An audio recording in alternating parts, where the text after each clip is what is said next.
Okay, we're back. If everyone can find their seats, we're going to get started with our luncheon speaker. This is a woman who has risen to the pinnacle of business, government, and now she's trying to fix an international nonprofit. And to introduce her, I'd like to bring up the vice chairman of the board of the Andrus Center for Public Policy and a former state director for the state of Utah for the Bureau of Land Management, Jenna Whitlock.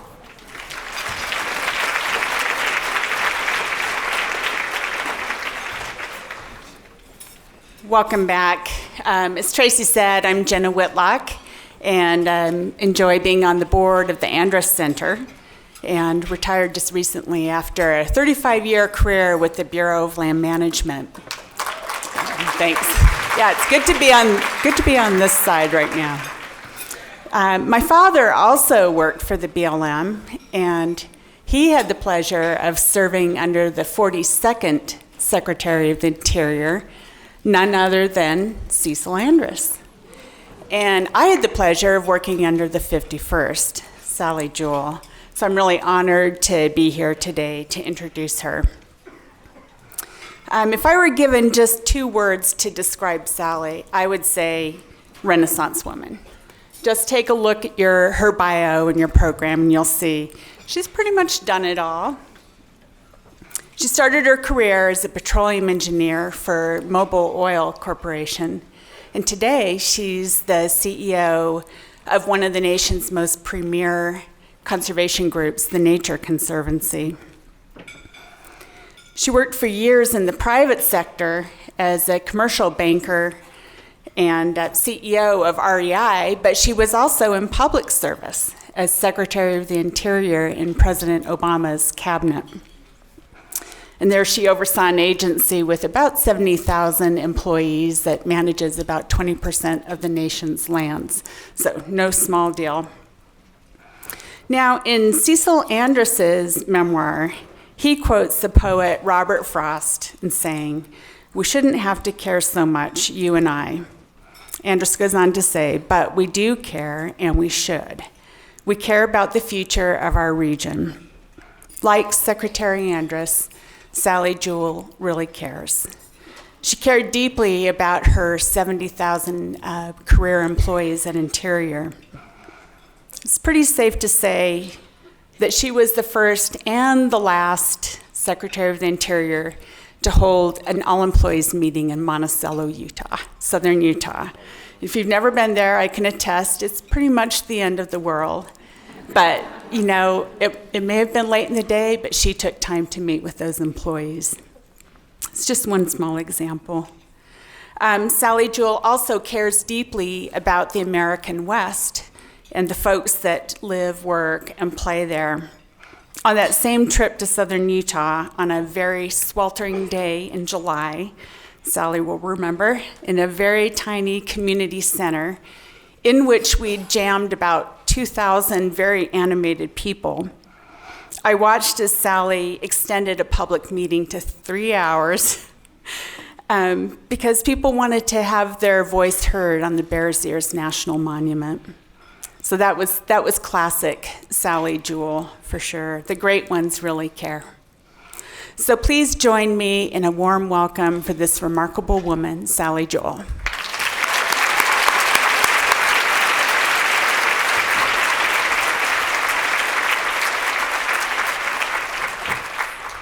Thanks, Jenna. What a pleasant surprise. I did not know Jenna was going to be introducing me. So happy retirement. I know there are some envious folks out there. But you're way too young to retire, so you're not done yet, sister. I'm not sure what's in there besides being on the Andrus Center board, but there's good things in your future. Before I begin, I just want to recognize that we are on the ancestral homelands of the Shoshone-Bannock people, who are still in this great state of Idaho, who gave up their lands, in many cases, not willingly, not even knowingly, in some cases, to be where we all are today. So I just want us to think about that, no matter where we are, and give thanks to the people that were the original stewards of these beautiful lands, and they are indeed beautiful. I also just want to give a shout out to the late Cecil Andrus. What an amazing man. Yeah.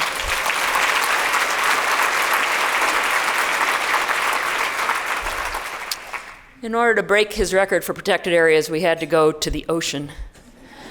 Because Cecil's work as Secretary of the Interior under President Jimmy Carter, which really protected so much of the state of Alaska by forcing Congress's hand using the Antiquities Act to set hundreds of millions of acres aside to say, we have areas here that we have not yet disturbed.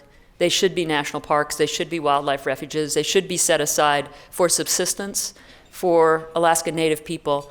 And Cecil got that done. And so we have the Arctic National Wildlife Refuge, thanks to him. We have Wrangell St. Elias National Park, thanks to him. And I'm happy to know that now that when I first met with him, he was pitching me at NIFC, actually, the National Interagency Fire Center, which is here in Boise, the epicenter for wildland firefighting for the entire country, and in many cases in conjunction with the rest of the world. And he pitched me on a new wilderness area that he wanted to see, the Boulder White Clouds. Yeah. And I have to say that Congressman Mike Simpson from Idaho was an ally in this effort. And even though at the time Republicans weren't very keen on the use of the Antiquities Act, which did not get better over time, witness Bears Ears that Jenna referenced, Mike pushed hard for protection of the Boulder White Clouds area. And he said to me several times, if I can't get this done through Congress, I'm gonna come to you and I'm gonna ask for your help with President Obama's to protect it using the Antiquities Act, because it has to be protected. And now I am very proud to say that he got that done in 2015, but we now have the Cecil D. Andrus White Clouds Wilderness as a result of that support. So his legacy lives on. So thanks to Tracy Andrus and the staff and the volunteers for the Andrus Center for putting this conference on and looking out over this incredible sea of very powerful women and a few very enlightened men. Thank you for being here and for learning and listening and going on this journey together. I also want to recognize that there are high school students here, and I'd say if they're sitting at your table, they're here to learn from you. This is our future. It's been quite a week in New York City with Greta Thunberg from Sweden making a very, very big statement about what these young people in this room and out in our communities all over the world are going to be facing. And so embrace these young people at your table, help them understand your journey, and help bring them along. Thanks for bringing the high school students here. High school students, just raise your hand. High schoolers. All right, they're concentrated in the front of the room. That's great. That means that you are well on your way to being overachievers. I appreciate that. I also want to say that there wasn't any group, I think, in the United States of America that's been more beleaguered or put upon than people that serve us every day. At every level of government, local, state, federal, tribal, we would not be the country we are. We would not have the services that we rely on, that we take for granted, if it wasn't for public servants. So could I have all the public servants in the room raise your hands so we can give you a resounding round of applause? Lots of you. Thank you. Thank you. You know, I've worked in a lot of regulated industries, but nothing, like banking, right, oil and gas, nothing was more regulated than actually working for the federal government, even as a regulator, because there is open season on let's start by regulating the federal government. Let's make sure that all the uniforms are made in America. And I couldn't even get that changed so that our people out working in the field could have sun protective fabric, which is not made here. So that's another whole story. Anyway, I digress, because if I get into those kinds of stories, I will run out of time. So I want to talk mostly about my own journey and just weaving some stories together. So I want to start with just biases and stereotypes. Okay, so I'm going to go back to my childhood. As you might imagine, I was a tomboy. I was a very active youngster. I liked to climb trees. Fell out of a tree and broke my arm on a wonderful trip where I learned about science, and I could name all the scientific names of the trees, including the one I fell out of. And I had a wonderful mentor, Mrs. Black, and I used to get in pine cone fights, and most of my friends, or many of my friends, were boys at that stage. But it was a wonderful childhood where my father, who was an anesthesiologist, would let all four of us kids work with him down in the basement, building oscilloscopes and learning how to solder and, building thermometers out of blowing glass and all kinds of fun stuff, right? So I was really enamored by science and exploration, and I would say that my curiosity was really nurtured as a child. So I'm going to fast forward to, sort of middle school. I was both in Girl Scouts and Campfire Girls. That's kind of, a little bit of an overachiever, or not being able to say no, or call it what you want. Very active. I also got involved in student government.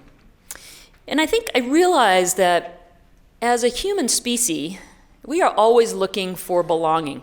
We're always looking for, what tribe am I a part of? And it's got its blessings and its curses. And so as I went through middle school and into high school, I wanted to belong to a different tribe than I did when I was a child. So I was in student government. I was active in leadership in my school. We were the Renton Indians. Renton is a suburb of Seattle, so that is cultural appropriation in the name of the school mascot, but that's what it was at the time. And so I was a member of what they called the Top of the Tribe. And that was in the high school annual. It's a little profile on people that were involved in leadership. And if you go to that piece on me, and I was student body secretary, you would see that my career aspiration as a senior in high school, as one of the leaders in the school, was to be a dental hygienist. True story. So what happened? What happened? And so it's little messages, right? It's wanting to belong. It's very, very interesting. In the state of Washington, if you were going to go in-state, and it didn't occur to me to apply anywhere other than the University of Washington, and for those of you from Boise, thanks very much for the football coach. We really appreciate him. He's very good. Thanks for training him for us. So I took the Washington pre-college test. It was like the SAT. It's a very similar standardized test, but it had one unique attribute, which is it recommended professions to you based on your scores. At least that's what you were led to believe. Okay, so my best scores, this just defines a nerd, right? Mechanical reasoning and spatial ability. So mechanical reasoning, like you turn this gear here and it goes through a bunch of gears, and which way does this one turn? I got that down. Or spatial ability, you take a piece of paper and you fold it into four things and you poke holes in it and then you unfold the paper and what's the pattern, right? I got that down too, for what it's worth. My best friend at the time, Kathy, who became my roommate in college, took the test as well. And of course, as girls often do, first thing you do is compare results. Right? So we compared results, and I'm high kind of in the math science area. She's high in the verbal reading comprehension area, which is not my strong suit. And so we go to the box. What is the recommended profession for each of us? Eagerly looking at the box. Identical. Nursing, teaching, and Russian studies. Okay. I'm a Cold War baby, right? Born in 1956. It was all about the commies in Russia. Identical, even though our scores were very different. That is institutionalized bias by the state of Washington, right? That was 1973. I mean, craziness. So Kathy and I went off to the University of Washington. We roomed together, and she said, you're smart enough to be a dentist. Don't do dental hygiene, do dentistry. I'm like, okay, well, I could give it a try. So then she says, there's this cute guy, and I think he likes you, and I think you ought to pay more attention to him. And I'm like, no, I got interests in other areas. Anyway, I did start kind of seeing this guy, and he was an engineering student. And so, as often you do when you're dating somebody in college, you do homework together, right? And I'm like, what are you working on? And he's working on statics and dynamics and, really fun stuff. I'm like, that looks like a lot more fun than what I'm working on. So his sister was an engineer, and I talked to her. She'd graduated a few years before him. She was working for ExxonMobil. And anyway, I shifted to engineering. So that boyfriend, back in those days, has now been my husband of 41 years. And let me tell you a story about I had many good professors that were supportive. I did not have a single woman in a mechanical engineering class the entire time I was in college. My freshman classes, when it was math and science and some of the basics, but once I got into the mechanical engineering courses, not one, not one in any class. So one of my favorite classes in terms of the subject matter, it's called machine design. It's hardcore mechanical engineering, ME 353. And it was taught by actually a pretty good teacher named Professor Love. Just say he didn't live up to his name. So I got that class. I had the highest score on the tests and the homework and the labs going into the final. And I was very active in the class, asking questions. I mean, I really loved the material. So anyway, take the final. Fine, I go to pick it up from my professor. I said, I pick up my final, hands it to me, and I said, I'm curious how I did in the class. And he said, you ended up top dog in the class. It really surprised me. And I'm thinking, all right, well, I've been there all quarter. I didn't flunk the final. But, so I get the test. It's like a 98 out of 100. And I said, I'm curious what my grade is. And he said, 3.8. I said, okay, 3.8. I said, I'm curious, what would it have taken to get a 4.0 in your class? And he just looked me straight in the eye and he said, women don't make good engineers. He gave men in the class a 4.0, several of them. So he probably didn't realize I'd be telling this to audiences of 900, or as the commencement speaker at the University of Washington.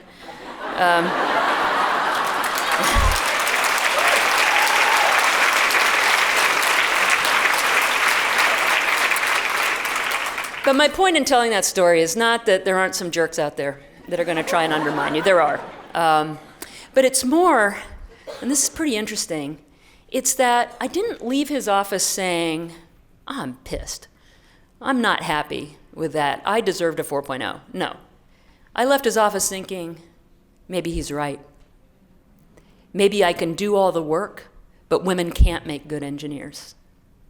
That's the consequence of someone that you know and trust who's at a senior level, a power dynamic, who chooses to put you down, even though you earned something very different.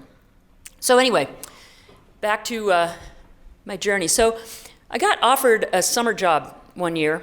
I think it was right after my sophomore year. So all I'd had was like basic early engineering classes. Warren was a little farther ahead of me because he hadn't lost the year that I was going to be a dentist. And so I got a job at General Electric working on elements of the Alaska pipeline. And talk about knowing nothing. I knew nothing. I'm working in a manufacturing plant for the first time. It's in the tide flats of Tacoma. We're working to get the barges up to the North Slope of Alaska. We're solving some really interesting engineering challenges of drilling through permafrost and insulating lines when it's 50 below zero and the oil's at 180 degrees, and how do you stop it from freezing and all that interesting stuff. And there's another guy, Brian, who started that same year. Warren actually competed for the job and he lost out to me and Brian. And that was, I got a great husband because this has happened a few times. And he's always been not only gracious, but really proud of what I've done. And by the way, he got the job after Brian. So Brian went back after the summer was over, and they asked me to stay on for another 3 months. So what happened? Well, Brian came in as an engineering student that knew it all. And so he did his time and he had his impact. And they asked me if I'd stay on for another 3 months. And then I went back to school for 6 months, and then I went back to work for 6 months. I had a full year of experience when I got out, and they hired Warren for that second 6 months, and he did a great job. But the difference is I wasn't afraid to ask for help. I knew what I didn't know. And when I asked people for help, even like the crusty guys, working in the machine shop, or the carpenters, or the people working in shipping and receiving, when I asked for their help, when I described the problem we were trying to solve, they would go to the ends of the earth to help me. Because I was asking their opinion, I was asking their judgment, and they may not have had a degree, but they had incredible experience, and they knew what the challenges were that we were trying to solve. I graduated, I went to work for Mobil Oil. I was in the oil field of southern Oklahoma. I had a mechanical engineering degree, not a petroleum engineering degree, but I was now called a petroleum engineer. I didn't have any idea what I was doing. Of course, there's a theme here. So I took the lessons learned from being at GE, and I went to the pumpers and the tool pushers and the gang pushers, and that's what they were calling all the jobs because they'd gone to a gender-neutral title. And And they're great. They went back to the ones that they used to have before everything was such and such man. And I did the same thing. And I went to the crusty old guys that were pumping the wells. And I said, I don't know what I'm doing, but you know how to pump these wells, and I've got some tools in my toolbox. You know, where are you having trouble? Where can we maybe work together? And I calculated, because that's what engineers do, that it would only 3 barrels a day, and I'd pay my entire salary. And that was when oil was from $3 to $10 a barrel. So I was paid very well in those days. Seriously, I was well paid, but it didn't take much to pay my salary. And they would go to the ends of the earth to help me because they realized that when we worked together, we could both do better. I moved to Denver with Mobil Oil. I was on a fast track at this point. They were sending me to incredible training programs. I think they were really trying through affirmative action to support women. I worked for a very lazy boss once, which was sometimes lazy bosses are the best because you really learn their work. And especially they're the best if you learn their work and you do their job, and then they actually let you get credit for the work that you've done for them. So that happened at Mobil Oil, and I learned an incredible amount. And I was making presentations to, the top brass from New York and things like that. And then that person changed out and another one came in, and he wasn't so lazy of a boss. He was actually in many ways probably a better boss. But I worked my tail off for him. Warren was working on a project. I'd had him out of town. I was literally working 16-hour days, 7 days a week. And I got this work done, and I handed it to my boss, and we're going to go to the engineering manager and present the work that I had worked on around the clock for weeks and weeks and weeks. And he said, thank you very much. And he took it without me being there. And he come back, and I burst into tears. And I'm like, all my work, right? He just took credit for the entire thing. And so I thought, first, I burned myself out. That's not smart. Second, that didn't feel very good. If I ever get to be a boss, I'm not going to do that to somebody. I'm not going to just grab their work and take credit for it. But third, I started looking for another job. And when I resigned my position to go back to Seattle, which was where my family was, and I thought, if Warren and I have kids, we're blessed with kids, we want to raise kids by family, so it'll help us juggle jobs and so on. This boss that took my work and took credit for it said to me, I am really sorry to lose you. I was looking forward to working for you someday. So, and I'm still in touch with him. And the other lazy boss, too. In fact, both of them got interviewed by the FBI when I was vetted for being Secretary of the Interior. So I went into banking, all right? What does a petroleum engineer / mechanical engineer know about banking? Zero, nothing. Reading financial statements. What's a financial statement? What are balances? What's income? I didn't know any of that stuff, right? Basics. Well, I kind of knew what income was, but. And I was hired as an engineer for a bank that was getting killed by the crosstown rival. Cecil Andrus was Secretary of the Interior. Jimmy Carter was president. The prime rate of interest got as high as 21%. So for young people in the audience, you're like, what? My mortgage, if I hadn't worked for the bank and they hadn't bought it down by 5%, my mortgage, if I left the bank, was going to pop up to 16 3/4. That was the mortgage. So our economy was in deep trouble back then. It was 1981. And so one of the areas borrowing money was oil and gas. And this bank was conservative. And they wanted to hire somebody, like you might hire a real estate expert to help you make a real estate loan and value that building, right? They hired me to value the oil and gas in the ground to decide what loans should be made. Crosstown rival, biggest bank in the state, all independent, publicly traded companies, because you weren't allowed at that point by federal law to bank across state lines.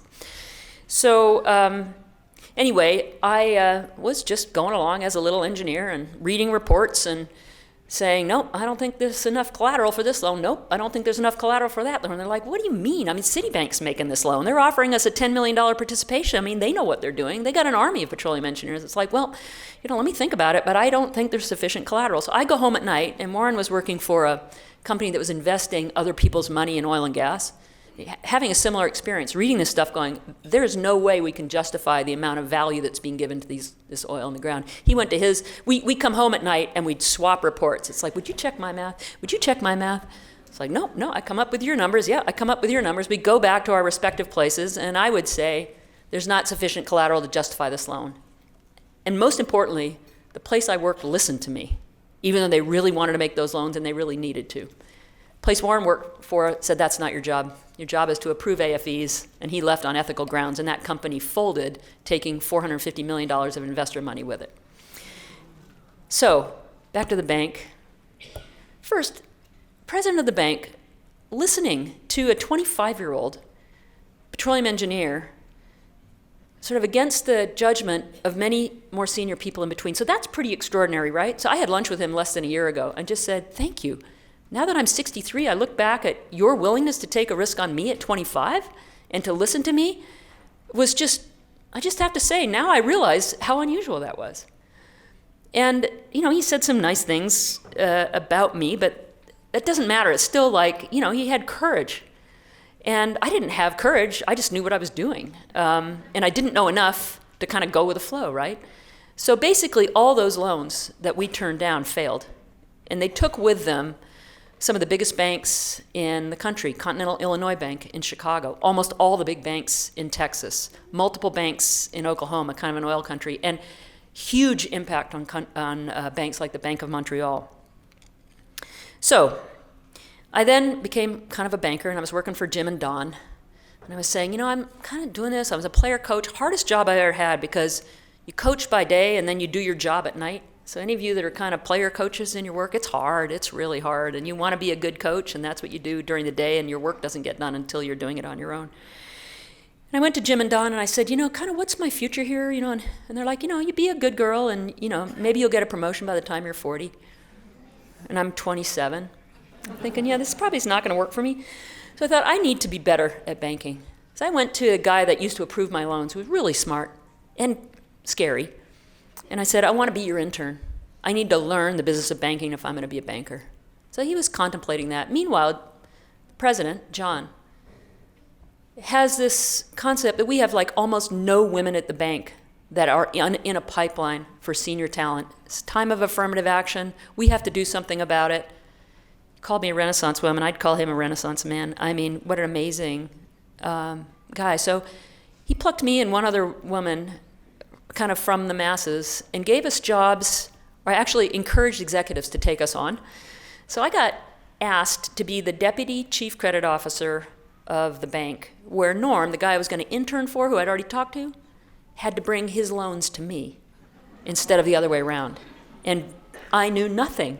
I really did know nothing about, kind of banking and reading financial statements. And so I'm arguing with Gordon, my boss, the chief credit officer. I am not qualified for this. Why are you picking me for this? What value do I possibly add to a guy like Norm? So he said to me, you remember, he's a deep, low, slow voice, like Eeyore, in many ways. People were terrified of this guy. Said, you remember those loans you recommended we turn down, Sally? Yeah, of course. You said, you've got common sense and judgment. That's what makes a good banker. Anybody can read a financial statement. You'll learn that. So I went to work for Gordon, and I approached Norm, and I said, I don't know why he gave me this job. I don't either. Comes back at me. Okay. I know you know more in your little fingernail than I have in my entire body about credit administration. That's right. Anyway, it was a journey for him, and it was a journey for me in figuring out how I could add value. And we were thick as thieves by the end of my time there. And Jack was another one, very similar experience. At any rate, sometimes people have to hold a mirror up at us, and I think this is particularly true for women, to help us understand what we're good at. Because one thing we are universally good at is self-doubt and being imposters. We don't think we're qualified for whatever it is that we're doing. We can see the things that we don't do well. We can't see very well the things that we do well. Sometimes we need to coach each other. I was pregnant with Peter in 1984, or 83 to 84. He was born in April. I was very large, I was wearing my, as one of my male colleagues said, looks like you're buying your clothes at Seattle Tent and Awning. Anyway, I got called by the only woman on the board of directors of Rainier Bank at the time up to a guest office. And I thought, oh my God, I'm in trouble. She knew a little about oil and gas, and I thought, well, maybe she wants to talk to me about it. I may have done something wrong, right? I go straight to self-doubt. What have I done wrong? I think of all the mistakes I've ever made. And she just says to me, she's probably the age I am now. She's in her mid-60s. And she says, I have 4 children. One of them is a PhD in this, and another one's a medical doctor, and the other blah, blah, blah. I did it. You can do it too. Dismissed. Like, I mean, it's little, right? Little, but it's like she was saying, you don't have to give up what you're good at because you're going to have children. You can have children and continue to do what you're doing. Very, very powerful story. So fast forward a bit to Gordon, right? The chief credit officer that I'm working for as his deputy. And we're very close at this point, and I'm doing well, and he's very happy. And he said, it's another lazy boss thing.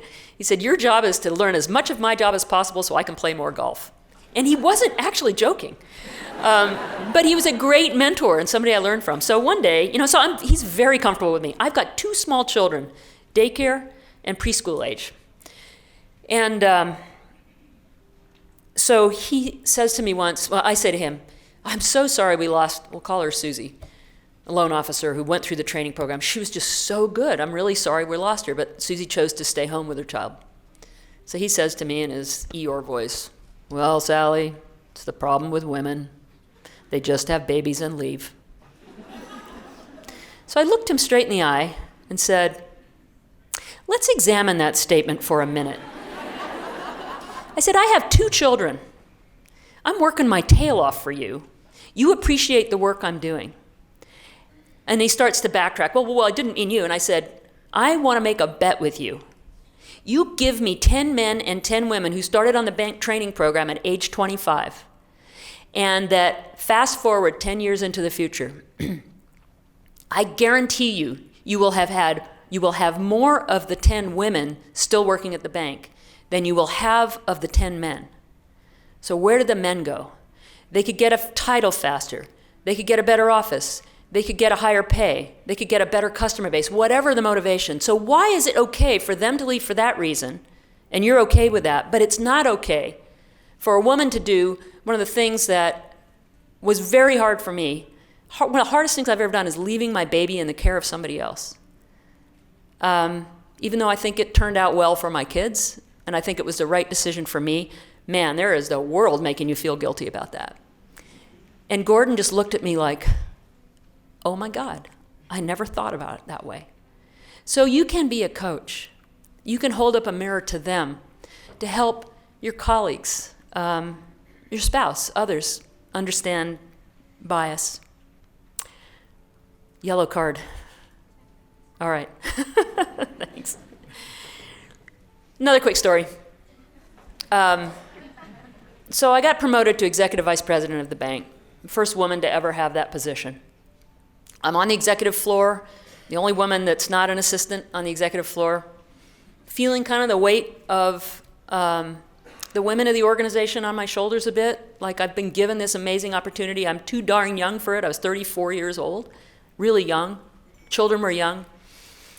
And so a customer takes me out to lunch and says, I just want to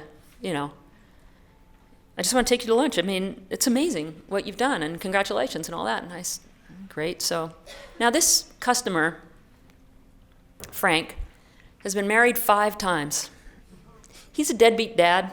He told me openly about this. He kind of abandoned his first wife and his 2 kids. He's a scoundrel as a younger person, but we're actually pretty close at this point. I've made him my first ever real estate loan. And he said, how do you do everything? How do you're a good volunteer, a successful marriage, kids, And I said, I don't do anything well. And he said, what are you talking about? And I said, all the strategy of the bank happens after 6 o'clock at night. I've made, and I've got to run and pick up my kids from daycare. I've made commitments in my nonprofit service, and I feel like that volleyball player where every shot's a dig, where you're just diving to the floor to keep the ball in the air so it doesn't crash around you. I don't feel like I'm a good wife or a good mother or a good banker or a good community volunteer. And he said, all right, that's crazy. He said, did you get a raise? I said, yeah. And he said, well, give it to Warren and have him pick up the kids. I'm like, well, there's an idea. So for the women out there, it's like we don't have to actually do everything all ourselves, and our partners in life may be very willing to help us if we just ask, but they can't read our mind. They don't know what we're going through, and I think women, we have like a corner on the market for guilt. We can feel guilty about everything. My house isn't tidy enough, right? My children's socks don't match. My husband dressed my kids like this to go to school, right? Give it up. It's not important. The important stuff is that they are loved and they get to school on time and they're well fed. And my husband said, I can do all this, but I can't make lunches, so I've done that from that point forward until they grew up and left. But it's people like that that, again, hold a mirror up to help you navigate through these things that you're just not seeing in yourself. And we can't do it by ourselves. We have to ask for help. For someone that says they pulled themselves up by their bootstraps and did it all by themselves, that is just complete and utter nonsense. So I'm just going to tell one other little story, related stories about being Secretary of the Interior. First, my journey there was not because I was CEO of REI. It's not because I hosted fundraisers for President Obama. Did make campaign contributions, but well within the minimums.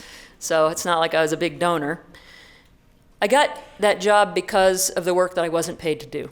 The volunteer work that I had done and the people that I had worked around and the network that had resulted from people seeing that I'd followed through on my commitments. One of them was a lifelong Democrat, Jerry Grinstein. Most recently ran Delta Airlines, but early in his career, he was the chief of staff for Warren Magnuson. He's one of the most powerful senators, really in the history of the Senate, but certainly from Washington State. The other was his best friend, lifelong Republican, Bill Ruckelshaus. Bill was the first ever head of the EPA. He served under Richard Nixon. He created the EPA. Richard Nixon brought you the Clean Air Act and the Clean Water Act, by the way. Republican administration. So this is not a partisan issue. Healthy environment, clean water, clean air, climate change, this is not partisan. So Bill and Jerry are thick as thieves, and they both supported President Obama. And when somebody came asking on the transition team who might be good for Secretary of the Interior, they didn't tell me anything. They just took a 5-year-old resume and they threw it into the White House. It's like, what? I learned about it actually through the co-author of Cecil's book, Jewell Connolly, who wrote a gossip column in the Seattle Times. That's how I found out that I was on a list. But the story I want to tell you is not about that. It is about, it doesn't matter how powerful a position you're in. Bullying still happens. And an effort to introduce self-doubt still happens. So for those of you that worked with me as Secretary of the Interior, and Jenna alluded to this, you will know that I get emotional. I will cry in audiences. I'm okay with that, because I actually don't have an off switch. So for those of you that think somebody that is prone to tearing up, male or female, has an off switch, it does not exist. It's probably more awkward for my male counterparts that can't turn off the waterworks. But for me, it's like, going to ceremonies that recognize law enforcement officers that have lost their lives in the line of duty, or firefighters, wildland firefighters that are memorialized, at NIFC by the airport here. It's about tribal youth that I worked with and the desperate situation they're in and how we are not doing our job in educating them or serving as their trustee. That stuff makes me cry. Okay, so I'm going to use names here because this is all factual, and I'm going to pick on a Democrat because nobody can accuse me of being partisan. So I get a call to go visit with Senator Harry Reid, House Majority Leader of the U.S. Senate, during the time that the Senate was still in Democratic hands. And my team's preparing me for the call, and they're like, he's going to say he's talking to you about this, but we think there's an underlying issue, and it has to do with federal recognition for the Pamunkey tribe. The Pamunkey tribe is the tribe of Powhatan and Pocahontas. It's in the area around what is now Colonial National Historical Park, Jamestown, Yorktown, right? The people who welcomed the first settlers from Great Britain. And they are not federally recognized. There is no federally recognized tribe, or was no federally recognized tribe in Virginia. And most of the eastern states, tribes are either eradicated, assimilated, or relocated. So it's hard work to be a recognized tribe. You have to go through a sometimes decades-long process, millions of dollars, and you have to prove a consistent government for many years, or actually since, since you signed a treaty. Very tough. All right, so why does Harry Reid from Nevada care about this? I'll get to that. So, talks with me about something else, and he says, oh, by the way, you're about to recognize, or your team's working on recognizing this tribe. It's a something. I said, Pamunkey? And he said, yeah, that's right. I go, you really don't know, huh? Okay.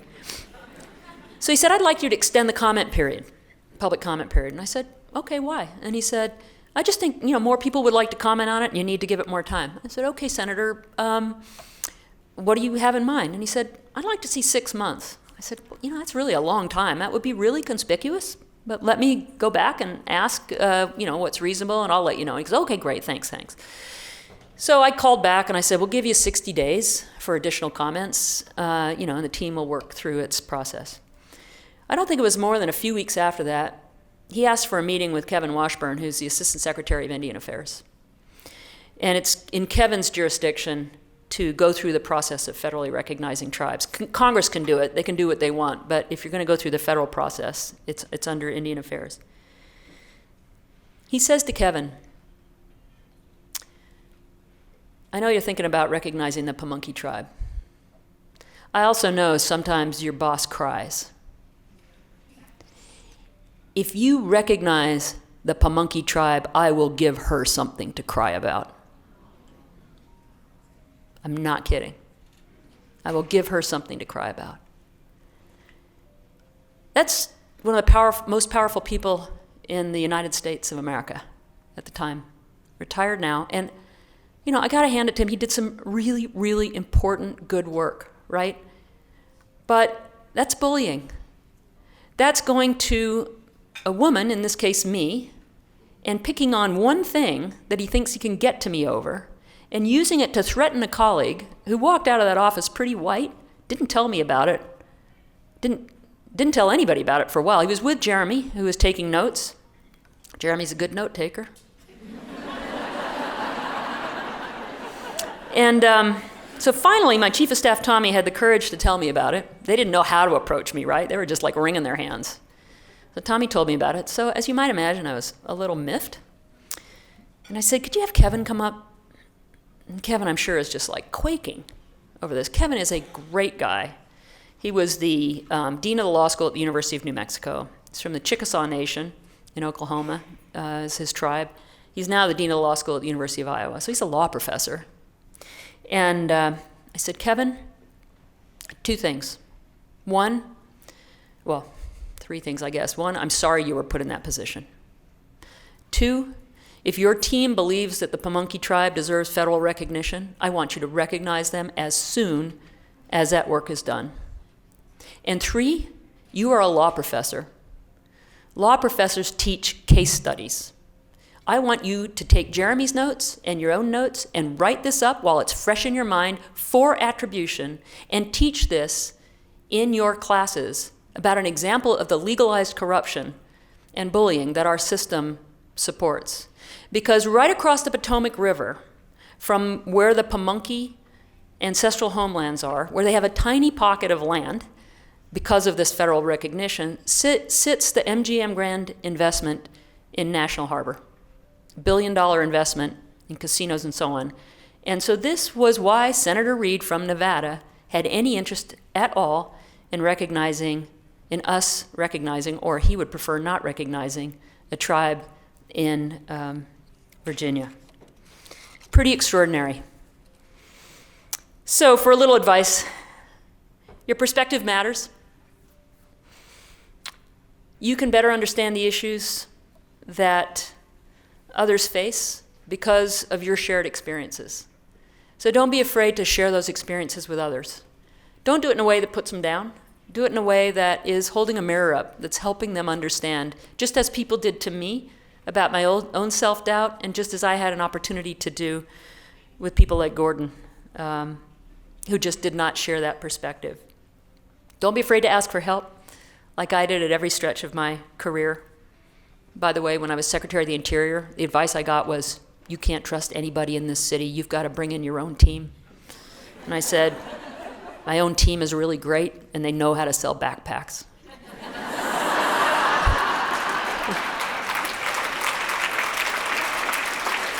So I like to play the hand I'm dealt, and I was dealt a really incredible hand. People like Jenna that spoke, people like Jim Lyons, whose wife, Jen Palmieri, spoke a little while ago.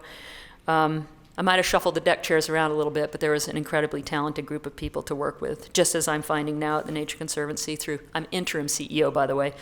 I'm a temp. Take care of your health, because if you're not taking care of yourself, you can't take care of the people around you. I'd say find allies. For the Professor Loves out there's probably 10 people that are willing to support you. They're out there. And I'd say recognize for the women in the room and for the men that you've got natural strengths. So lean in those strengths and help people understand what you see that they may not see. My husband is a wonderful man, 41 years of marriage, 45 years together. I can put a laundry basket on the way to the laundry room, because I can, and he will walk around that for 2 weeks and not even notice that it's there, right? So we're just different, right? Like women only get dressed up for other women because the men don't even really see that. They don't see that, we have, that we change our clothes and we got all pretty to do something. It's like, no, it's not. I'm not saying you don't care, guys, but I think women just get dressed for other women.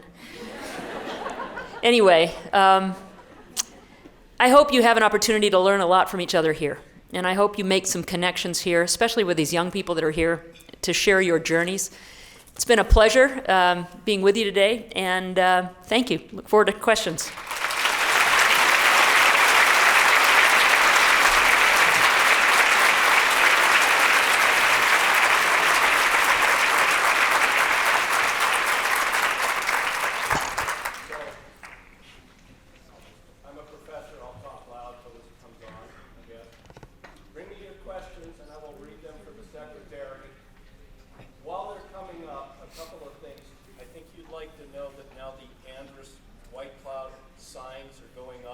Excellent. Wilderness next month. Perfect. Yay. Andrus Whitehouse Cloud signs are going up next month. That's what he said, if you couldn't hear in the back. The other thing is, the last time the secretary was here, it was her thank you tour to folks in the Department of Interior in early 2017, and the room was about as crowded as it is today. And if that's not a sign of leadership, I don't know what is. And some of you were in that meeting. So I just wanted to acknowledge that, because I remember. Thank you, John. Anybody want to raise their hand while we're waiting for questions to come up? I'm happy to repeat the question and shout it out. If we can hear it, or I can ask one as they're coming up. Okay, so let's talk about this the way you framed bullying. You were Secretary of Interior. We've all seen what's happening to the Bureau of Land Management. Is that not bullying in some way to these professionals that have spent their lives and treating them this way? Yes. Yes, it is. Thank you, John. I'm not going to put anybody on the spot and ask who's from the BLM in the room here, because it's awkward when you are a public servant to make any kind of a political statement, but the gloves are off for me. It is relevant because Harry Reid's a boxer. And if Harry Reid were still in office, he would not be condoning this type of activity. And frankly, the U.S. Congress is not condoning it. I feel for all of our federal public servants. There is an effort to force this government to be ineffective. There is an effort to not give people the resources they need or the support they need to do the job that they want to do, so that people can say you're not doing your job. And BLM is one example of that. For those of you that aren't tuned in to the Bureau of Land Management, it manages, I think, about 250 million acres of land in the United States, and our subsurface mineral estate, which is about 750 million acres. It is mostly in the American West. It is 87% of, it's not all BLM, but most of it is the state of Nevada, which is the most dense area in terms of public land. I don't know what it is in Idaho. 50? 61. 67? Okay, so there'll be a little bit of national park thrown in there, but mostly it'll be BLM land. And the current leadership decided that they were going to move the headquarters in Washington, D.C., which is most of it's already in the West, but they were going to take the remaining people, which largely deal with advocacy for the BLM in Washington, and move them to Grand Junction, Colorado, because that is such an epicenter for political leadership. Anyway, if you've raised your family in Washington, D.C., you really know this business well. You've got relationships on Capitol Hill. Your kids are in school, your spouse is working, and they want to move you to Grand Junction. It's kind of an invitation to find a job someplace else, and I think this is a not so thinly veiled attempt to get people to quit. And when we lose good people, I'm not sure we would have lost Jenna at 35 years had it been more fun to work there. It was fun working with her. She did a great job. Utah's not the easiest state to be the BLM state director. But we're losing really good people across government, and that is partly the intent, and I think that that's a shame, because the talented people that I've worked with at every step of my career were no less talented and probably more dedicated in federal public service than any place else. So hug your BLM colleagues, your other public servant colleagues. Make sure your elected officials know that they matter, that their work matters, and frankly, the future of the American West matters. Butch Otter, governor of this state at the time we were working together, said to me once, I know there's this move for states to take over federal lands, but I don't want your lands, because you spend more in firefighting in my state than I spend on education and criminal justice combined. And so if that is the motivation to sort of move away and give states back federal public lands, what you will have is a situation where they can't afford to do it. States can't afford to do it, and so they start selling the land and breaking it into pieces. And for those of you that care about the young people in this room and what they're going to be inheriting, I can't express enough how valuable our federal estate is and how important it is that we thoughtfully manage it. So give a hug to the public servant next to you. Help the young people around you understand that you want to be part of the solution. All right, you got some? Oh, I got a lot of good ones. Uh-oh. But we only have about 10 minutes. We got 10 minutes, okay. I have to ask this. Would you want to go back and fix it, Department of Interior? It's a good question. Short answer is, when you take any new job, the ramp up is about 2 years before you really know what you're doing. And that's even without a boatload of self-doubt. I know what I'm doing.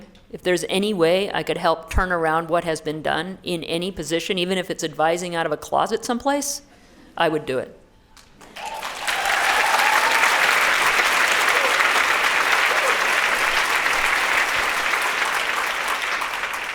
I think this is a really important question, because a lot of people might like some suggestions. What do you suggest women do when they are bullied or ignored by other women?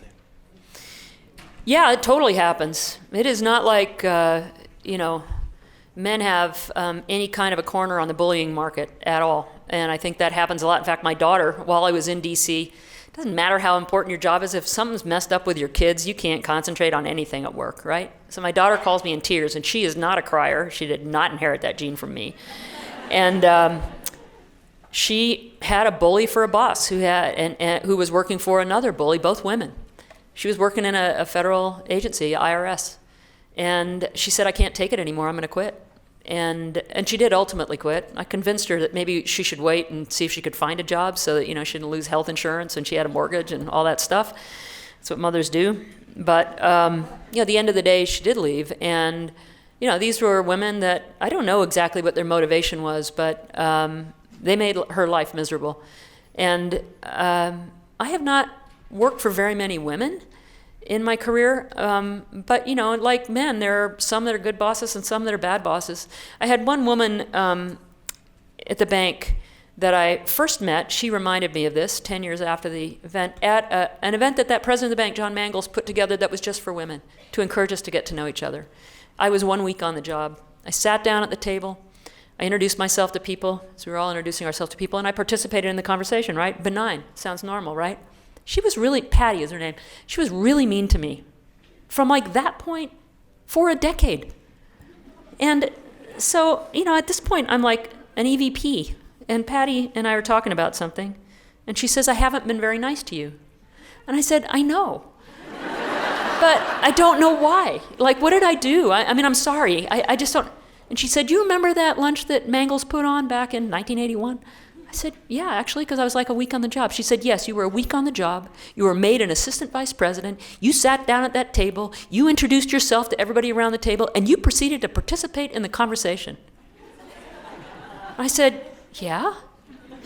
And she said, it has taken me this long, and I'm embarrassed by this, to recognize, because my thinking was, you have not earned the right to be at this table. You're 25 years old. You have not gone through what the rest of us have gone through. What right do you have to sit at this table, to participate equally with us? You don't belong to our tribe, right?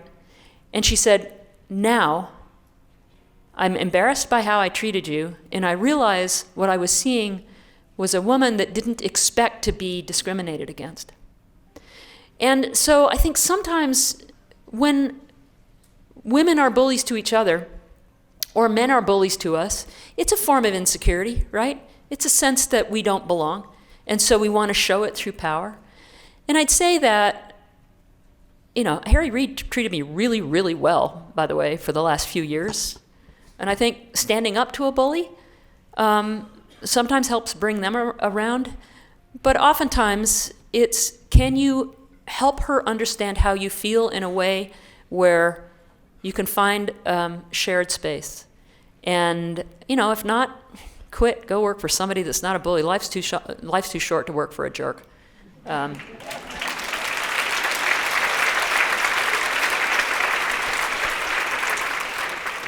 Maybe one more. Thank you for recognizing the Shoshone tribes. How do you navigate these challenges and resistance to your progressing with such grace? That's kind of a compliment at the end, but how do you navigate these difficult issues, I think, is the core of the question. Yeah. I'm going to give you an example that goes to tribes to begin with. So I'm Secretary of the Interior. I'm responsible for the Bureau of Indian Education, the Bureau of Indian Affairs, and I know nothing, right? I did know a little bit. I'd done some banking business with tribes, always kind of had an affinity for kind of the cause, but really didn't know anything. So I went to Kevin and said, help me understand. You're helping give me words like, we're here to uphold trust and treaty obligations to American Indians and Alaska Natives. What does that mean? And he gave me a really simple phrase, which is, Sally, it's as simple as this. In everything that you do across the 10 bureaus of the Interior or across the federal government, don't forget the Indians. And then he explained to me what our obligations were. So, how do I navigate this stuff with grace? I don't do it alone. I do it because I'm not afraid to ask for help. And people like Kevin, who can keep it shorter than I do, say things like, don't forget the Indians, which I can remember. And I can, as I became chair of the White House Council on Native American Affairs, President Obama put that together as I worked with, we'd have a Tribal Nations Conference every year, and we had every member of the cabinet invited, and 14 members of the cabinet came one year. We sat down regularly, and it enabled me to help them understand that our obligation is to not forget the Indians, that it is every one of us as part of the federal government as their trustee to do that. So I guess in a nutshell, I'd say it's about not forgetting the Indians, like not forgetting whose lands these were that we are on, and not forgetting that there is tremendous impact from the decisions we've made as a federal government that still persist today. I'm very involved with tribal youth. I continue to be. In fact, I was on the phone for over an hour last night with a young woman that I'm helping to mentor. And just to say, getting a glimpse into her life, what she's going through, raising her siblings because there are no parents in the picture, graduating from college, and it's like roadblock after roadblock after roadblock. But when you do that, when you listen, when you respect people who are different from you, it makes you not only more empathetic, but a lot smarter about how to have impact. So that's my answer. Thanks. Thank her. Thank you. Have a great conference.